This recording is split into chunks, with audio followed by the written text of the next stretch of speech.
Hoy buceamos en la obra de uno de los arquitectos más famosos de principios del siglo XX, Aníbal González, máximo referente del regionalismo andaluz.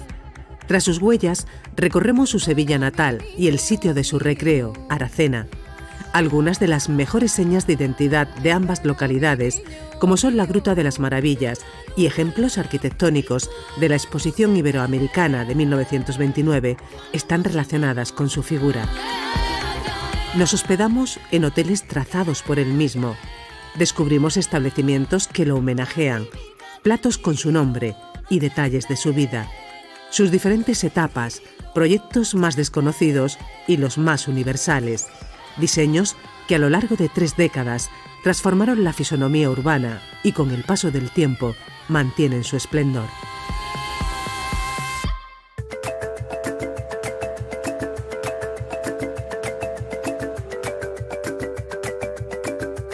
Iniciamos nuestra ruta bajo la mirada de la catedral más grande de España, Santa María de la Sede, testigo de todos los episodios claves de la historia de Sevilla.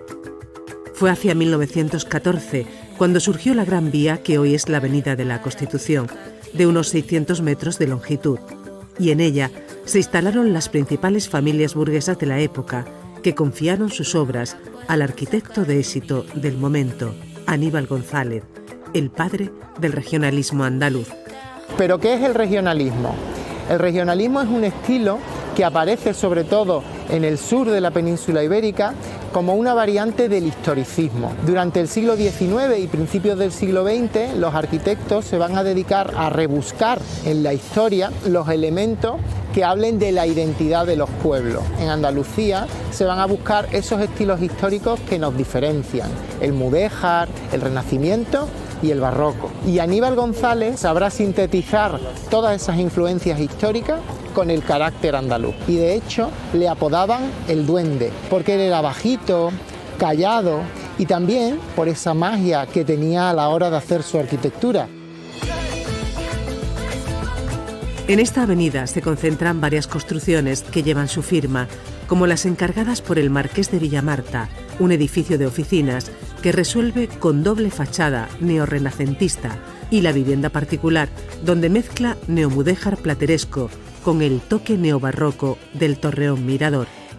Muy presente el sello del autor, la combinación de ladrillo con el azulejo y otras artesanías locales, que es la constante de su estética. También hay obras suyas al otro lado de la catedral, en Mateos Gago. En esta calle, ensanchada igualmente a principios del siglo XX, nos detenemos frente a la Casa de las Conchas. Fue encomendada por Dolores Martínez y en ella podemos contemplar otra de las técnicas que desarrolla nuestro protagonista con su material fetiche, el ladrillo tallado. El ladrillo tallado lo que hace es dignificar un material normalmente pobre, que es el ladrillo, tratándolo como si fuera un material noble, la piedra. Es una técnica muy típica del barroco en Sevilla y en sus alrededores, con ejemplos como en Écija, en Osuna, Fuentes de Andalucía, etc. Y en realidad en esta casa no hay ninguna concha, pero se debe su nombre a la similitud de su decoración con la Casa de las Conchas de Salamanca. Son florones, animales fantásticos o también, por ejemplo, en la parte superior encontramos una decoración como muy calada con flores de lis.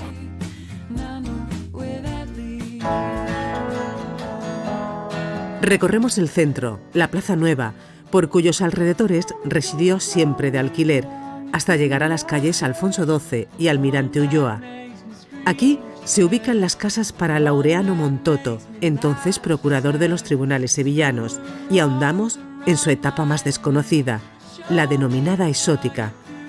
Nos retrae hasta un joven Aníbal, inspirado en el modernismo imperante en Europa.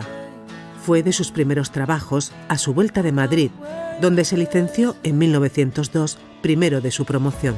Allí realizará algunos proyectos patrocinados por su primo Torcuato Luca de Tena, que fue dueño de uno de los principales diarios de la ciudad de Sevilla. Comienza su carrera profesional, imbuida del estilo modernista. Vemos que es una decoración muy exuberante. Sin embargo, Aníbal González, en la memoria de este edificio, afirma que hace un edificio con una decoración muy sencilla. Los dragones que sostienen el balcón principal y esas rejas con esas flores al latiguillo. En la campana realizará uno de sus primeros proyectos en clave modernista, un gran café cuya seña de identidad era esta gran cristalera y chapitel que organizaba la esquina. Es una de las estampas de la primera mitad del siglo XX en Sevilla. Llegados a la campana, sí que puede verse en pie esta edificación justo posterior que hizo bajo petición del promotor Manuel Nogueira. Fue un punto de inflexión, dejaba atrás el modernismo para zambullirse en el historicismo, en el neomudéjar, con el que encabezó el regionalismo. De relieve, su preocupación por las soluciones de esquina y los evidentes aires árabes, exhibiendo todo un catálogo de elementos hispano-musulmanes.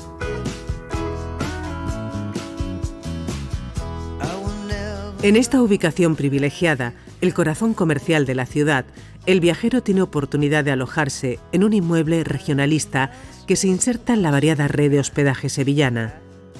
Salió de la mente de un Aníbal González ya con notoriedad entre 1918 y 1920 y permanece intacta su fachada, repleta de balcones con forja.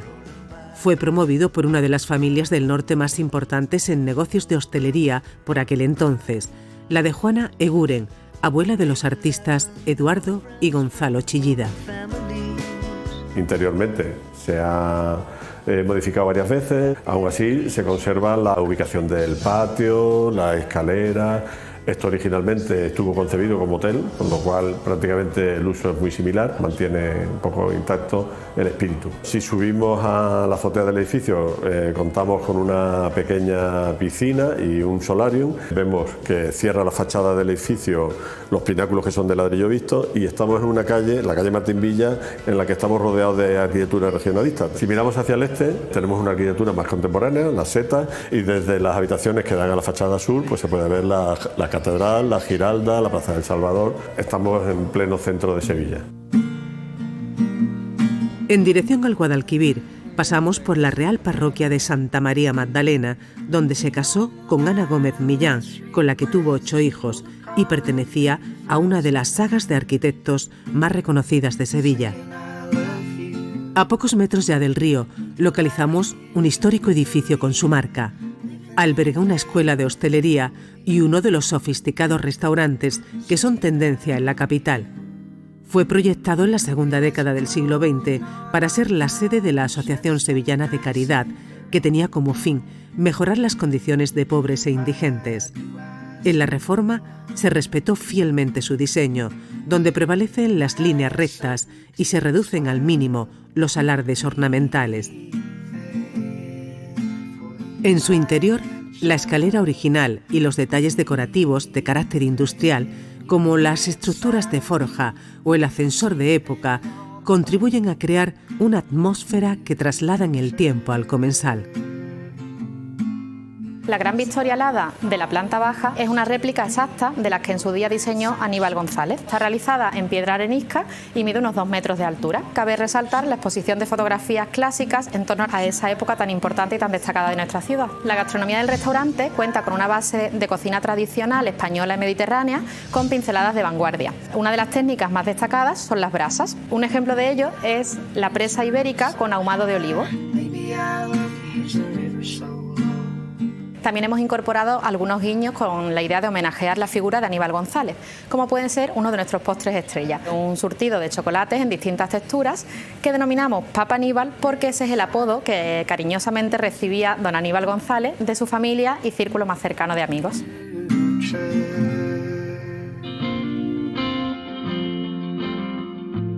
Cruzamos el puente de Isabel II, uno de los más vetustos de España en hierro fundido. Se conoce como el Puente de Triana.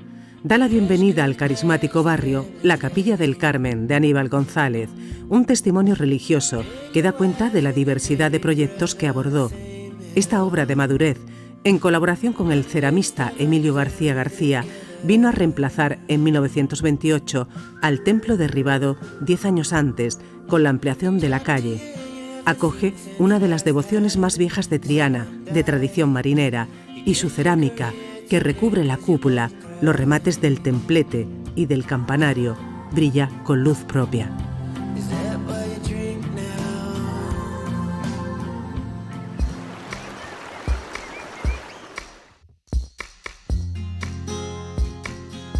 Desde esta orilla ponemos rumbo a la Sierra de Huelva, emulando a las clases más acomodadas que en la primera mitad del siglo XX encontraron en Aracena, uno de sus sitios preferidos de descanso para huir de las altas temperaturas veraniegas. La influyente familia Sánchez-Dal, cliente de Aníbal González en la capital, le pidió distintos encargos en su localidad, creaciones que hoy conforman un valioso patrimonio monumental.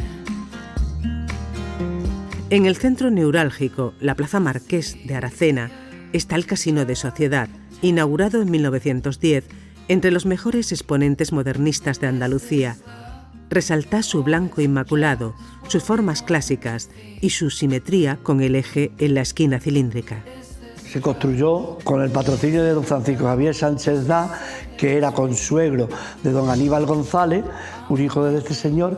Estaba casado con una hija de don Aníbal. Queda original, los techos de madera, las escayolas, las escaleras y todo el herraje del edificio. Antiguamente era el lugar de encuentro, se reunían todos los propietarios de fincas para hacer tratos de toda la venta de animales. Tenía y sigue teniendo un salón de juego, un salón principal con la gran vidriera que da a la Plaza Marqués de Aracena, y la cúpula hubo que quitarla, se le pone un tejado con una pendiente bastante pronunciada, con teja árabe.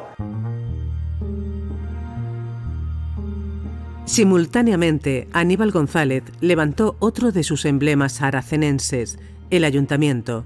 Situado en la encrucijada de 3 calles, impacta con su singular planta triangular y la vistosidad de sus tonos rojizos. Fue concebido como un palacio regionalista neomudéjar para la familia Sánchez-Dal, que nunca lo llegó a usar y lo donó al municipio. Algunas de sus peculiaridades, a diferencia de otros edificios, es sobre todo el empleo de la piedra caliza blanca propia de Aracena, aparte de toda esa decoración de moldura simulando paños de cesca. Fue el primer ayuntamiento de toda Andalucía donde en 1932 se hizo la bandera andaluza. También fue sede de una escuela, de un colegio, y por cierto, cerca de aquí tenemos otro edificio, Aníbal González, que fue también sede de un colegio, un edificio muy singular que fue encargado por una congregación religiosa y fue donado también por la familia Sánchez-Dal. Persiguiendo su impronta, subimos por la pintoresca calle del Viento hasta la Plaza Alta, antaño Plaza Mayor, donde se encuentran la iglesia de Santa María de la Asunción y el viejo Cabildo. Constatamos las múltiples funciones de los diseños del autor, que en esta comarca de fuertes pendientes ejecutó muros de contención de tierras, como vemos aquí.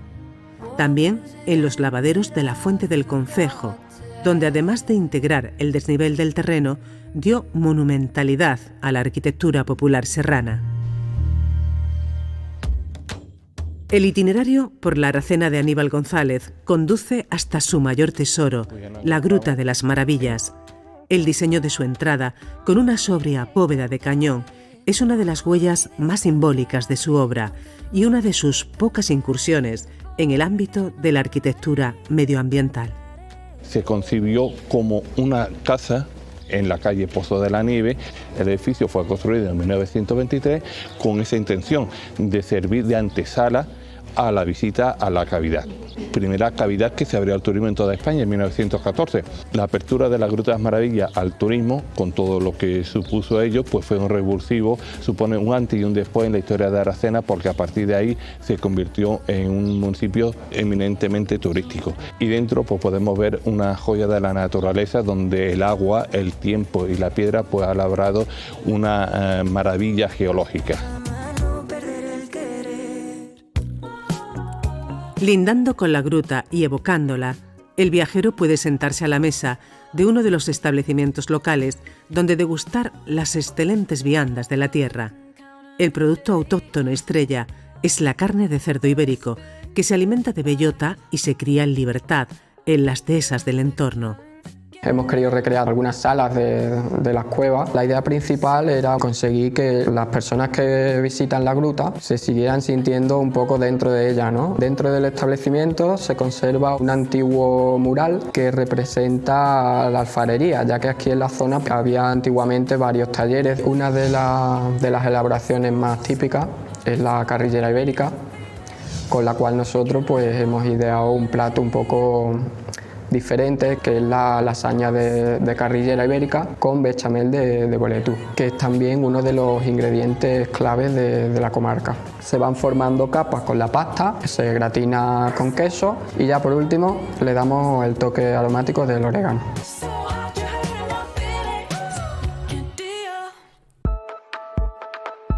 Nuestra última parada en el término se distancia del casco urbano apenas un centenar de metros por la carretera que va a Lájar. Se trata de una urbanización a los pies del Monte San Ginés, ejemplo de ciudad jardín. Nos encontramos en Aracenilla. Es una de las construcciones que realizó Aníbal González para servir como lugar de residencia para el veraneo de la burguesía fundamentalmente sevillana, siguiendo la moda inglesa de finales del XIX y principios del XX. Unos están construidos en piedra, otros siguen tendencia tanto austríaca como inglesa de esa época, del estilo modernista. Hay que reseñar como curiosidad que en esta zona residencial pues se quedaba Aníbal González durante la época del verano porque era un sitio de descanso para él. Este ambicioso proyecto pretendía llevar a cabo una veintena de pequeños hoteles rodeados de espacios verdes. Finalmente solo se construyeron 8 chalets y la casa del guarda. En la actualidad, uno de ellos permite al visitante hospedarse y saborear su esencia. Todos son distintos, pero todos llevan los mismos elementos. Los tiros de las chimeneas terminados en cerámica, mezclado con la teja árabe o con la teja de azulejos de colores. El humo de las chimeneas saliendo, el silencio del campo, la encina por un lado, los pájaros por el otro, al final crea todo un ambiente totalmente idílico que entiendo que era lo que Aníbal González quería para los burgueses de la época. Cada vivienda tiene la casa en sí y luego la otra parte destinada al servicio. Luego dentro de la casa le da mucha importancia a los azulejos hidráulicos, en los azulejos que hay tanto en la chimenea como en la decoración de las ventanas para hacer la estancia bonita, agradable y acogedora. En Aracena, en contacto con la naturaleza, Aníbal González halló refugio para relajarse de las presiones que le acarreó el que fue el proyecto más complejo y trascendental de su vida, el que había ido cursando en paralelo a todo lo demás y que nos devuelve a Sevilla. La dirección de las obras de la Gran Exposición Iberoamericana, el acontecimiento que marcó el devenir de la capital andaluza. Además de revolucionar la ciudad, la exposición dejó para siempre un buen puñado de magníficos edificios cercanos al río. Algunos pabellones internacionales siguen representando a su patria porque son la sede de su consulado. Otros, como el de Argentina y Guatemala, son empleados por entidades como el Conservatorio de Danza.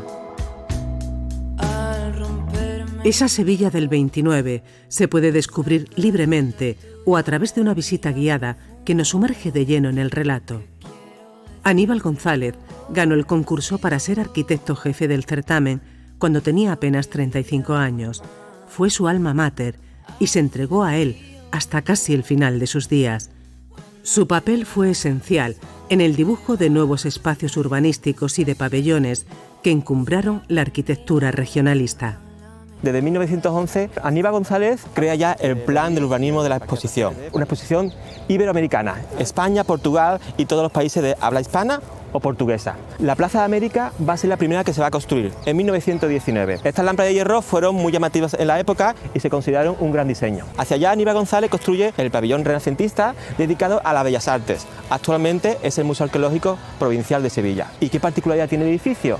Que la iluminación era cenital. Y hacia allá contemplamos el pabellón real, dedicado a exponer tapices, armerías y tesoros de la Casa Real. Los escudos, los maceros, las galerías, las balaustradas están hechas de cerámica de color blanco y azul.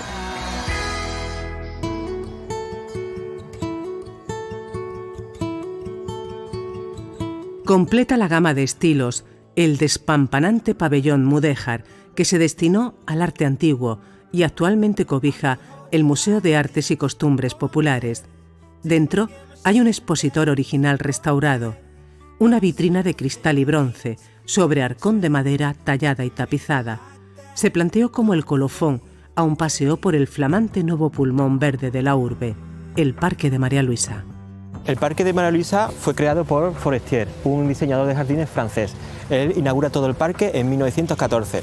El concepto era un parque literario. Tenemos la glorieta de Dante, de Becker, eran los autores más famosos de la época. Esta glorieta de los Álvarez Quintero la crea Aníbal González, pero esta inauguración no vino su arquitecto. Mientras va avanzando los años, especialmente los años 20, tiene discrepancias por los presupuestos de los edificios y porque las obras nunca acababan. La fecha de la inauguración de la exposición se fue retrasando. Aníbal González empezó a tener diferentes problemas. Finalmente, en 1926, dimite. Para alojar a los participantes de la exposición, abrieron sus puertas una serie de hoteles como este majestuoso establecimiento, casi centenario, erigido en un inmueble catalogado como monumento. Tras su fachada neoclásica, perviven las mismas escaleras con columnas de mármol que subieron los viajeros llegados de todas partes del globo. Y tiene vocación de museo, no en vano, custodia auténticos tesoros.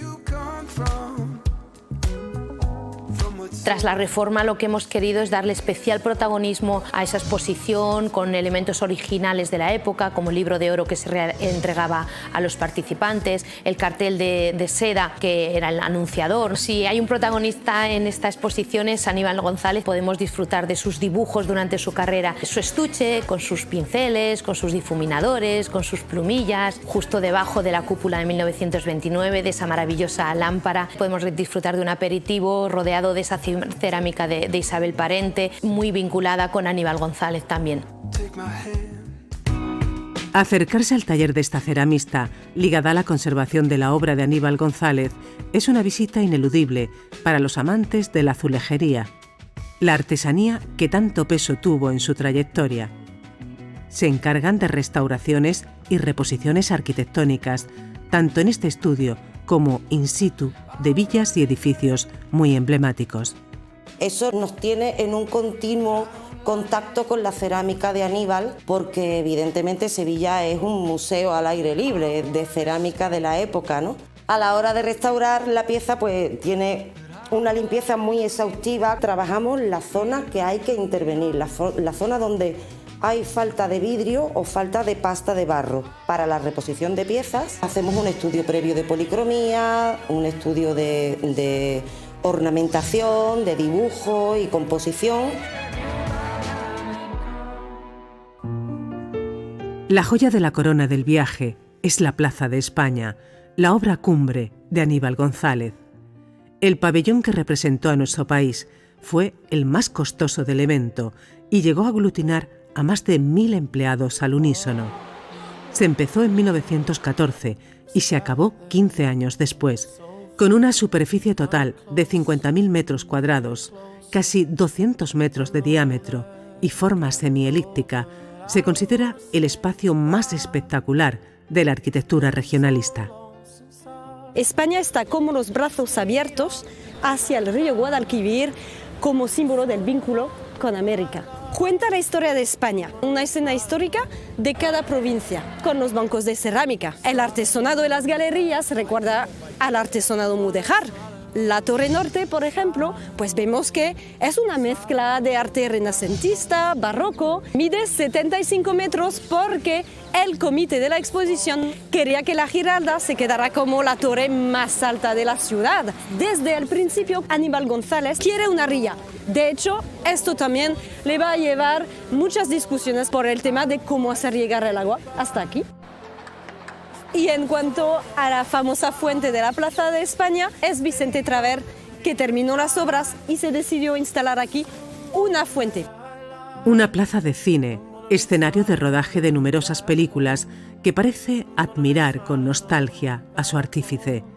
Este monumento en bronce, que recuerda su persona y su carrera, se tituló Reencuentro, porque reunía de nuevo al arquitecto con su magna empresa. Imaginaos, en mayo de 1929, la inauguración, todos los oficiales reunidos y por supuesto el rey y el público en las galerías, pero Aníbal González no está presente. De hecho, 22 días después de la inauguración, Aníbal González se muere. Está enfermo, arruinado, un drama. Comenzaba la exposición de Sevilla cuando terminaba la vida de su arquitecto. Era un arquitecto muy querido por la ciudad y los sevillanos se despidieron con muchísima pasión de su arquitecto. Se marchó con el sueño de una colosal basílica sin cumplir, pero un prolífico legado que supera con creces el centenar de edificaciones, incluyendo este bien de interés cultural, en el podium de los más visitados del mundo.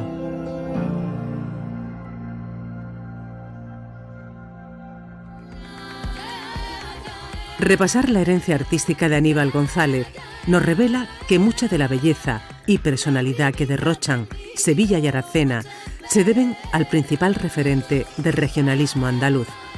Viajar a esos lugares en los que vivió y por los que se desvivió permite al visitante deleitarse con impresionantes paisajes urbanos de ladrillo, forja o azulejos, materiales que combina magistralmente y que son el sello de una arquitectura que modificó para siempre la piel de las ciudades en las que dejó su impronta.